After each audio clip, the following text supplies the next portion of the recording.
This is the Minnich backpack vibrator unit, and as you can see, it's very lightweight, under 21 pounds, and has an excellent padded harness here, which is very comfortable.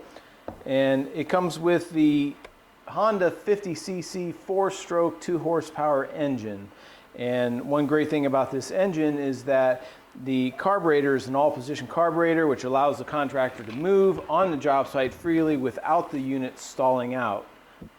As you can see, the harness system on this backpack vibrator is of high quality and well padded, very comfortable. There's adjustments in practically every position, and it even has the chest lock here. It really keeps the vibrator centered on the back and well positioned.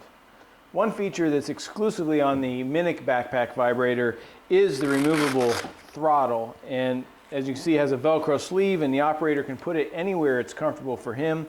The throttle is all position as well, so it'll hold a desired speed where the operator sets it. The on-off switch is also located on the sleeve.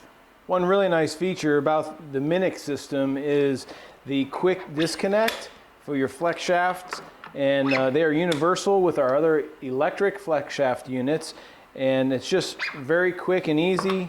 You can change lengths for whatever your job site requires. One last feature is it is a pull start, and it runs very quiet and has low consumption on the fuel, and you usually get about an hour per tank, so it does do well on fuel consumption.